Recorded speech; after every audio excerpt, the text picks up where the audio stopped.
On a busy playground filled with laughter, one small voice carried a truth powerful enough to change a man's life forever. A millionaire CEO, polished and untouchable, stopped in his tracks when he saw a little girl clutching a broken backpack, mocked by her classmates. He expected tears, but instead, her quiet words cut deeper than any insult. "I don't need new things to be a good person."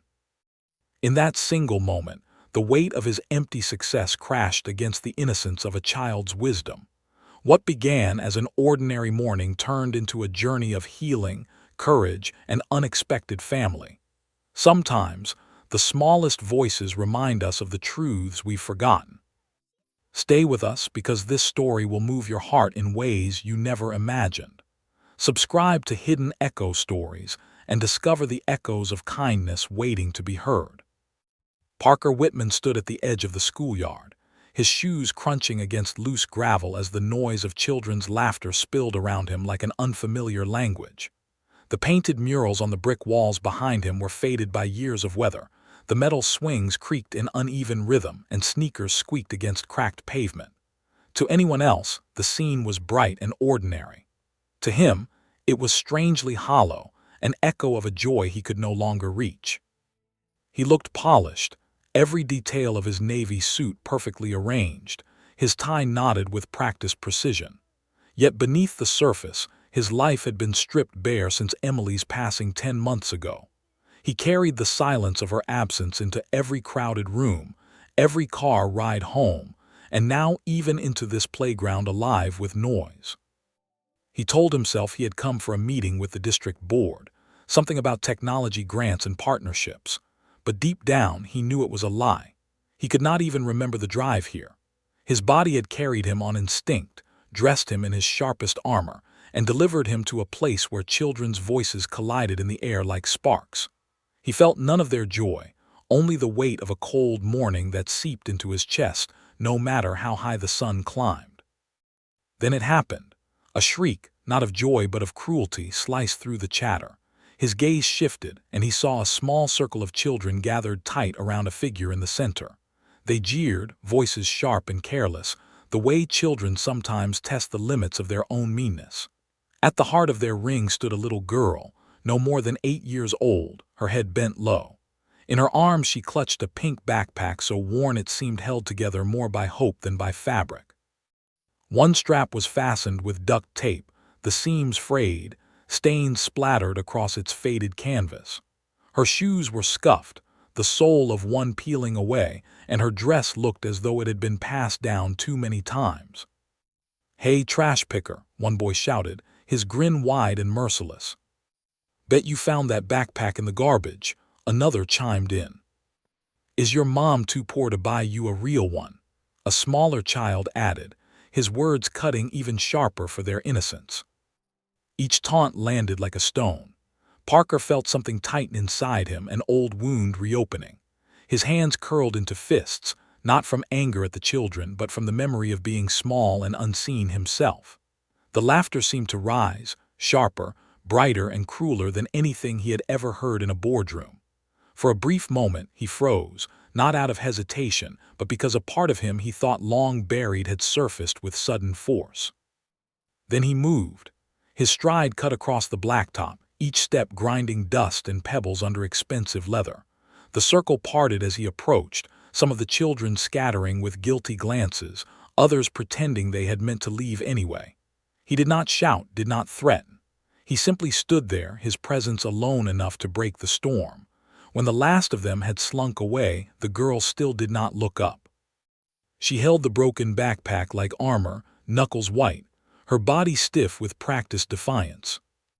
When her gaze finally lifted, Parker saw blue eyes shimmering but not yet spilling tears. Pride and pain battled within them. He knelt, lowering himself so he would not tower over her, his posture gentle but steady. "Are you okay?" he asked softly, his voice catching against the lump in his throat. She shrugged, eyes darting from her backpack to his face and back again. "I'm fine," she whispered, though the weariness in her tone betrayed her. "It's just a backpack. My mom says I don't need new things to be a good person." The words struck him harder than he could have imagined. In that moment, he heard Emily's voice, her gentle conviction echoing from years past. She used to say the same thing, that what mattered most was not what you owned but who you became.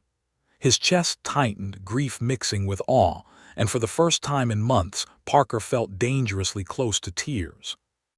The girl adjusted the strap, brushing invisible dirt from the bag, her dignity breathtaking in its quiet strength. Parker searched for something meaningful to say, but his words faltered. Instead, he tapped the pink backpack lightly and managed a crooked smile. "That's a brave color," he said. "My wife always believed pink was the bravest of all." The corners of the girl's lips quirked, just slightly. "It used to have a unicorn on it," she said, showing him a faded patch where embroidery had worn away. "Still looks brave to me," he replied, the words awkward but true.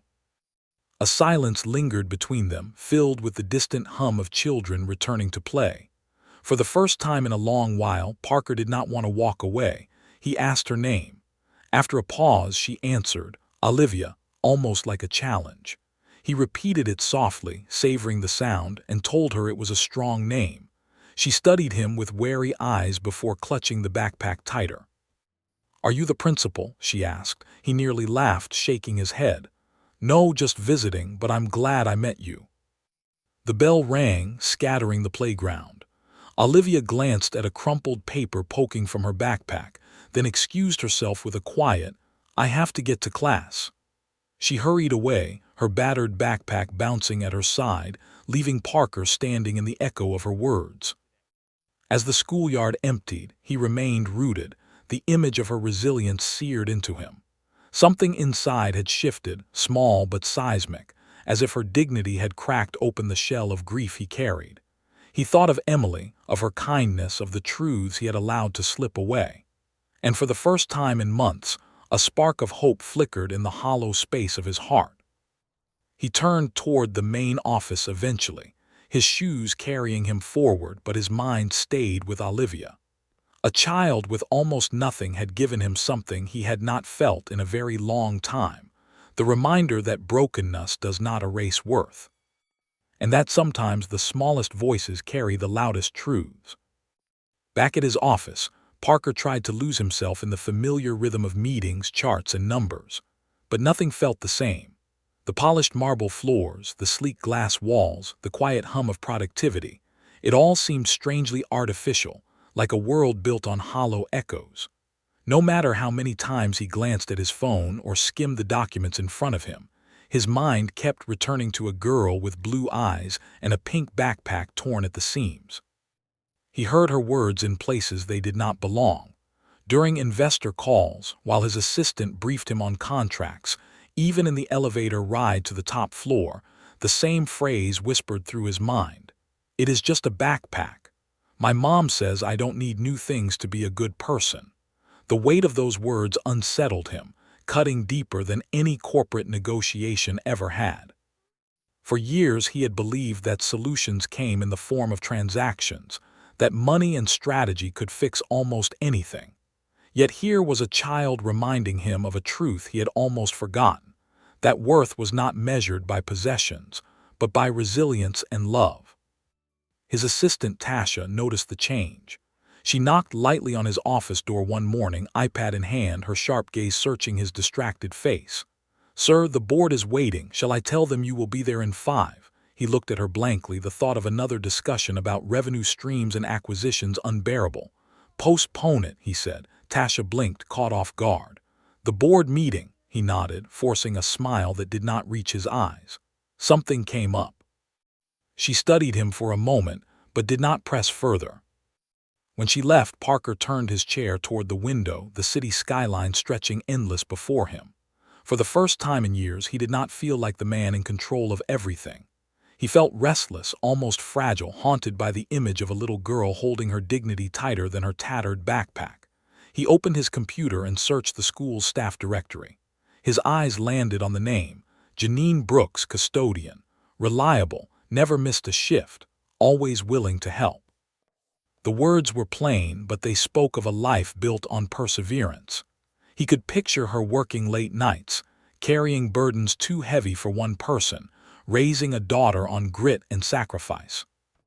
The image refused to leave him. By dusk, Parker's unease turned into action. He left his office, ignored unanswered calls, and drove to the south side of the city where the buses ran late and the sidewalks were cracked. He parked across from the school, feeling strangely out of place in his luxury sedan, and waited. Soon he spotted them, Olivia and her mother, standing together beneath a flickering street lamp while rain poured down in steady sheets. Olivia held her pink backpack above her mother's head like an umbrella, her small frame shielding the woman beside her. The gesture was so simple, yet so profound, that Parker felt something stir within him. It was not pity. It was respect, a recognition of strength disguised in the smallest of acts. He stepped out of the car and offered them a ride, but Janine declined politely, her pride intact despite exhaustion lining her face. Olivia smiled at her mother, then glanced at him with quiet humor. "We don't melt in the rain," she said. Parker nearly laughed, but he saw in Janine's eyes a lifetime of battles fought silently. He retreated, letting them board the bus, but as they disappeared into the storm, he noticed a paper fluttering across the wet pavement. He picked it up gently. It was a drawing, 3 stick figures beneath a bright sun. A mother, a daughter, and a tall man in a suit. Beneath them, in blocky letters, the words, "Maybe a friend." The drawing shook him more than he cared to admit. He slipped it into his breast pocket and carried it home, placing it on his kitchen table as though it were something sacred.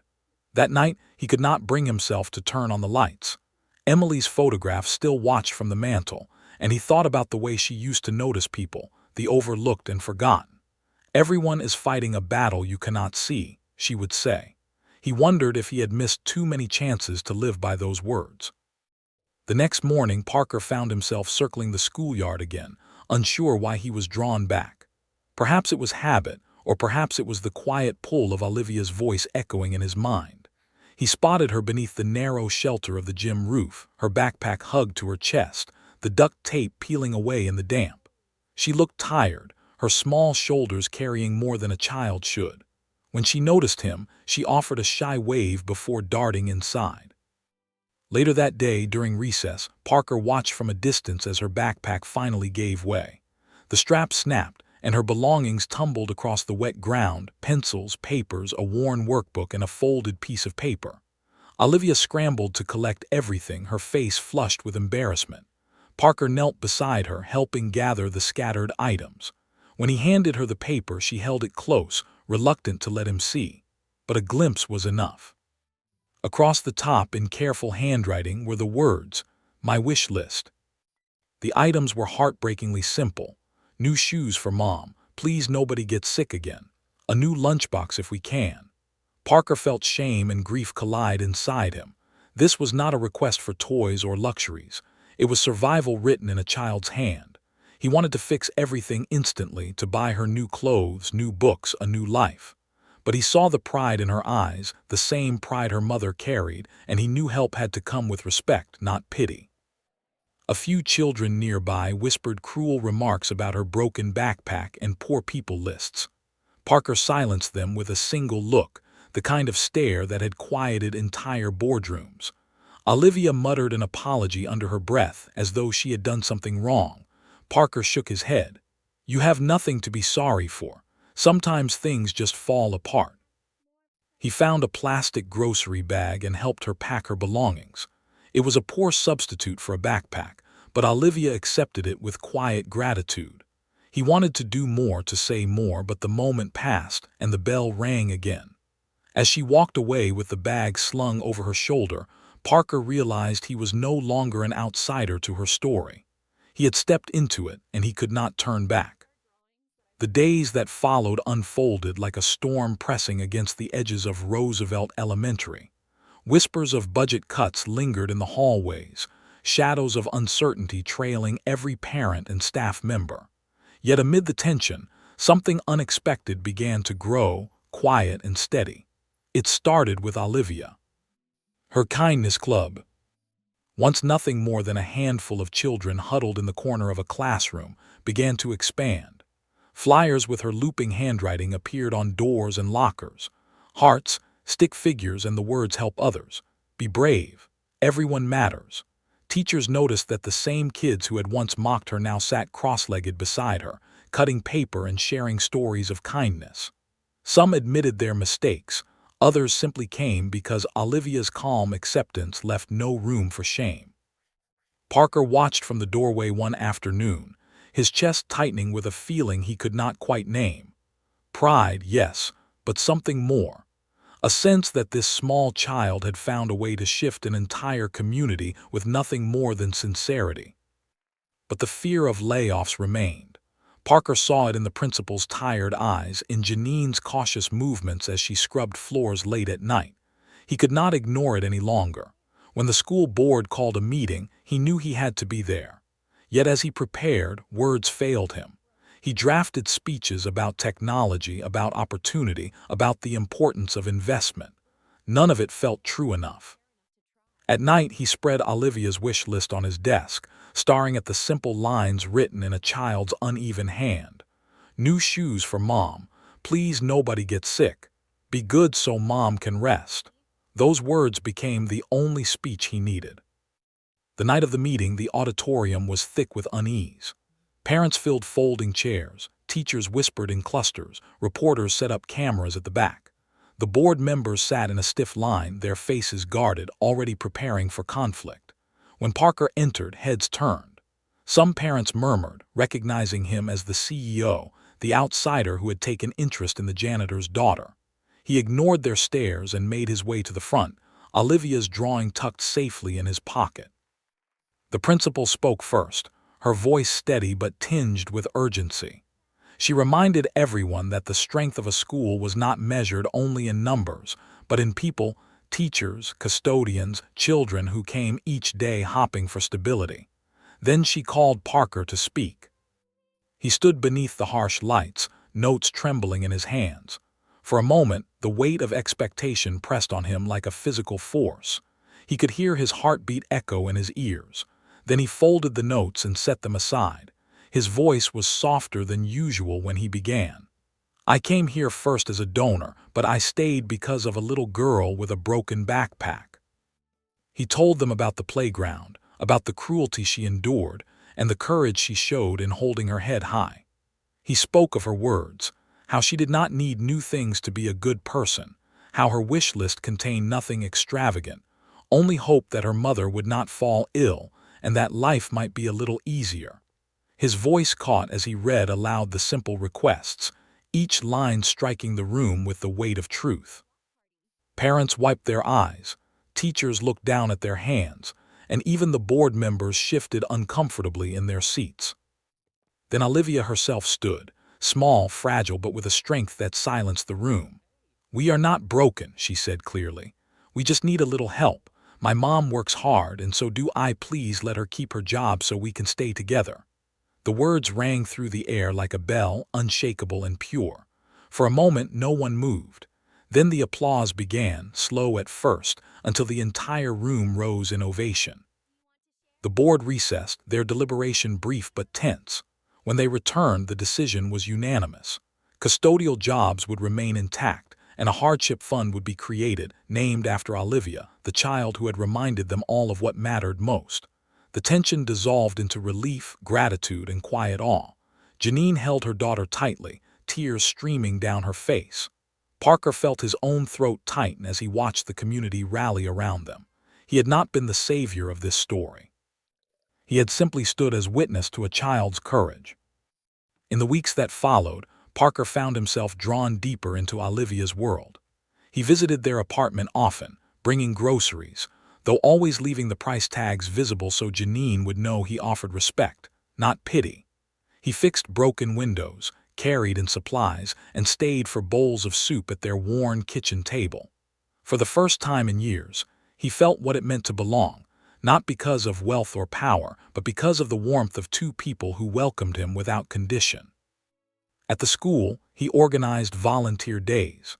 Parents, teachers, even some of his employees came together to repaint walls, repair shelves, and plant a garden on the patch of lawn. Olivia's kindness club grew so large it filled 2 classrooms, her leadership sparking change that spread beyond the schoolyard. Children who once teased her now stood proudly at her side, learning that kindness could be just as contagious as cruelty. One spring afternoon, Parker presented Olivia with a new backpack. Strong, deep purple, filled with notebooks and art supplies, it was far sturdier than the old one. In the smallest pocket, he had placed a letter written in his careful hand. "For every adventure ahead, I promise I will always be here." Olivia's eyes filled with tears she tried hard to hide. She threw her arms around him, clutching the backpack between them. Janine, watching from the doorway, smiled through her own tears, no longer trying to mask her gratitude. As months passed, Olivia drew a new family portrait. This time it included her mother, herself, Parker, and the puppy she had rescued from the street. Above them she wrote one simple word: home. When Parker looked at it, he felt something shift inside, a truth settling in him like roots deep in the earth. He realized he had not rescued them. They had rescued him from loneliness, from emptiness, from the silence that had haunted him since Emily's death. And so, when the school year ended, and Olivia stood on stage in front of her classmates, her voice clear as she said, "My backpack used to be broken, but now it is fixed. And so is a lot of other stuff." Parker stood in the audience with tears in his eyes. They were not tears of sorrow, but of belonging. For the first time in years, he felt whole, not because of wealth or titles, but because he had chosen to show up, to care, and to let himself be changed. There are moments in life that seem small on the surface, yet carry the power to shift everything. For Parker Whitman, it was not the signing of a billion-dollar contract or the unveiling of a new tower that changed his life. It was the sight of a little girl standing in a schoolyard, clutching a torn backpack like a shield, holding her dignity tighter than most adults ever could. Olivia taught him, and all of us, something we too often forget: that worth does not come from what we own, but from the love and resilience we carry inside. Her broken backpack became more than a symbol of hardship. It became a reminder that even in the face of cruelty, hope can endure. And her mother, Janine, showed the quiet courage of sacrifice, proving that strength is sometimes measured not in what you gain, but in what you give every single day for those you love. Through their story, Parker discovered that healing is not about grand gestures or financial power. Healing comes in the form of showing up, of choosing kindness when it would be easier to look away, of opening your heart even when you are afraid it might break again. What began as a moment of pity turned into a bond that reshaped not only his life, but a community. A kindness club, a school saved from cuts, and a family bound not by blood but by choice. All of it began because one little girl dared to speak with honesty. And maybe that is what we all need to remember: that broken things can be fixed, that broken hearts can be mended, that the smallest voices can hold the greatest truths if only we take the time to listen. Olivia's courage rippled outward, reminding an entire school, and a man who thought he had lost everything, that hope never truly disappears. It only waits for someone to notice. So if this story has touched your heart, let it be more than just a passing moment. Let it be a reminder of what you believe in: the power of kindness, the beauty of resilience, and the promise that love still has the strength to heal. There are countless stories like Olivia's waiting to be told, stories that remind us of who we are at our best and who we might become if we dare to care. Here at Hidden Echo Stories, we believe in sharing those voices, those hidden echoes of humanity that deserve to be heard. If you felt something stir inside you as you listened, do not let it fade. Subscribe today and join us in keeping alive the tales of courage, compassion, and hope that the world needs now more than ever. Because sometimes, a broken backpack can remind us that nothing is ever truly beyond repair.